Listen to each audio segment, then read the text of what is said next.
Welcome to Apex Philosophy. You will find your motivation here. Be sure to subscribe and listen every day because you become what you consume. Please like and share this video to help inspire others. With that all said and done, let's start with the video. How to find success as a millennial. Are you a millennial?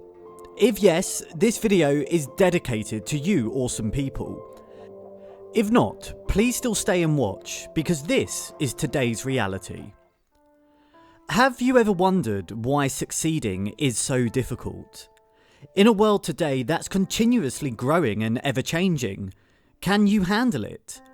Can you handle the stress that comes with a fast-paced environment? Or are you what people call a quitter? Today we'll be gaining insight from Simon Sinek and his thoughts on the millennial generation. What is a millennial? Now, the first question we'd like to establish is, what is a millennial? People often misunderstand the word millennial as another term for the younger generations. It actually applies to anyone born between 1982 and 1996. Currently, most of these millennials are in the workforce, and this is where things get a bit tricky. This generation is often misunderstood as entitled. They ask for more in the workplace and even protest against their bosses. Some are passionate about advocating for a better and healthier work environment. Of course, these are all valid claims. Who would want to stay in horrible working conditions? Some would even extend this to asking for a place to rest in the office. The management should give us more sleeping bags. The management should give us more coffee machines to work efficiently. However, at the end of all of this, when everything is provided for, it seems to be not enough. And frankly, it's easier to be on the other side than that of a manager. If you're a manager, this would be a lot of work. So the corporate world asks this big question: what do you want? What is it really that millennials want? Is it not enough that they ask for better conditions? Is it not enough to have healthier work hours? When will this asking for more end? The corporate world is running a business, and as much as they would like to entertain the needs and wants of their workers, it would reach a point where they can't give more. Of course, they would also like to keep their millennial workers, since this generation will sooner or later replace the old workforce. The corporate world would also be harmed if they can't make this work. So, what is the missing piece here? What is the missing link? The missing pieces. If you go to a workplace and sit down with a group of millennials and ask them how they feel about their workplace, you would find a group that's depressed and unsatisfied. Despite all the arrangements the company has put in place for them, it just seems to be not enough. They don't feel like they belong. They don't feel like they are making an impact. But how would this generation feel the impact when they've only been here for a few months? And this is where the journey of finding out the truth begins. To look into the bigger picture, there must be something out there that is causing this generation to act this way. If the initial problem was the unhealthy environment and a solution was made for that, then it was not the problem. Rather, another factor outside the workplace must be affecting this. Simon Sinek points out that there are 4 missing pieces of the millennials. The first is parenting. The second is technology. And lastly, we have impatience and environment. Let's dive deeper into these distinct characteristics that revolve around the millennials as individuals and our contemporary society as a whole. The thing about parenting. Millennials are a product of a failed parenting strategy, which, for the most part, was not their fault. They were given bad information. Although most parents cannot admit this, their shortcomings are often observed in the behaviours of their children. You can conceal bad parenting between a child and a parent, but you can't conceal how that child reacts when exposed to certain situations that triggers them. For example, avoidant attachment style would tell us how the parents or the caretakers were often unavailable or unresponsive in the past. In turn, it translates into the child disregarding their struggles and needs.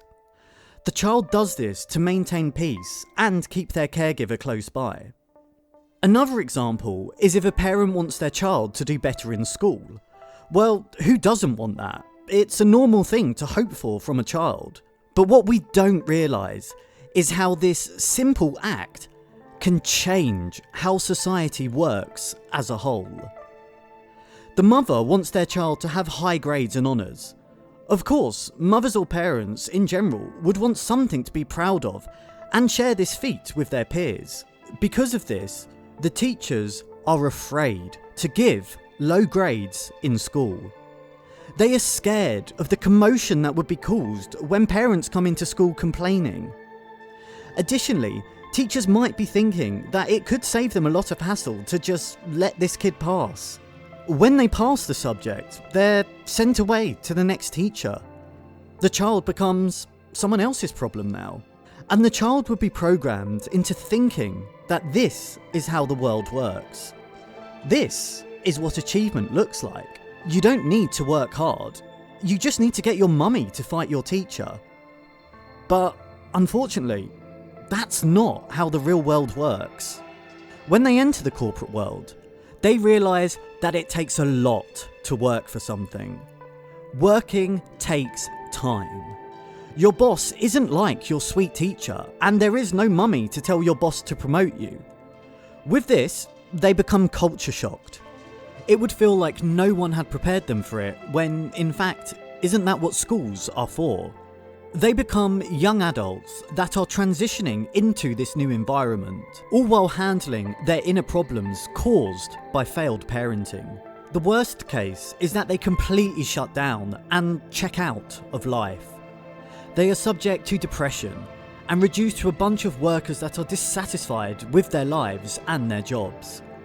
And that's only the first missing piece. Addictive technology.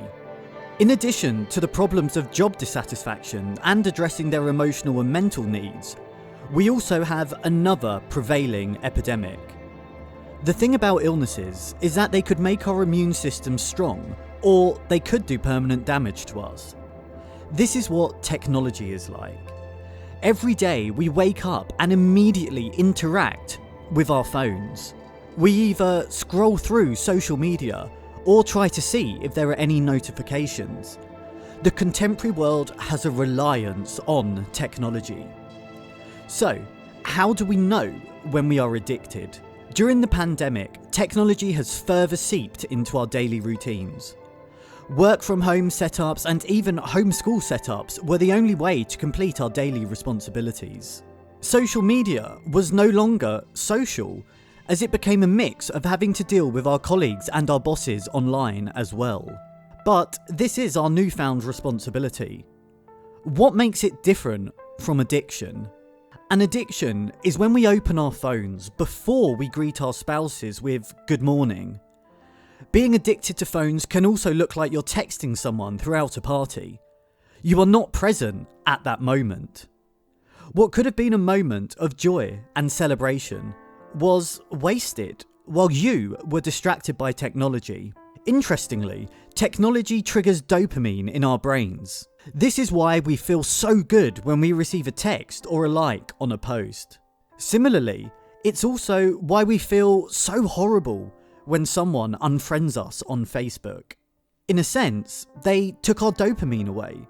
But again, this is what addiction looks like. Gambling, smoking, and alcohol are all okay, but not when we overdo it. The same goes for technology. Through this missing piece, we are slowly engraving instant gratification in our lives, and it causes us to be impatient. The most insidious part about this is that in order to gamble, smoke, or drink alcohol. You must be of age and considered an adult. But we are giving social media and smartphones to our children at a very young age. They don't have the mental capacity to resist the addiction, and it's also when their brains are most pliable and the technology can do the most damage. Through our impatience. When our culture sustains itself by being impatient, we forget to realise how to make our lives more meaningful. When you want to have job satisfaction, it doesn't just happen overnight. It doesn't even happen in a year. It's a series of continuous efforts to make you realise what it is about that job that makes you happy. Similarly, creating meaningful relationships can take a lot of time. You can't be on your phone while you talk to someone and expect to create this wholesome conversation. You can't be distracted and you can't speed things up. Building trust with other people entails that you have to be there every step of the way. And the thing about trust is that it's so hard to build, but so easy to destroy. This is why you can't expedite things, because if you want them to last for the long run, then you can't expect to achieve them in the short term. Additionally, we must also be conscious of our impatient behaviour. Recognising that this behaviour exists is only the first step. The next step is to put countermeasures into practice. For example, you can try to be conscious of how much time you are spending on your phone. Put it away. You can charge your phone in the living room so it doesn't have to be welcoming you in the morning. Find a way to eliminate the temptation. If you're going to use your phone as an alarm, buy an alarm clock instead.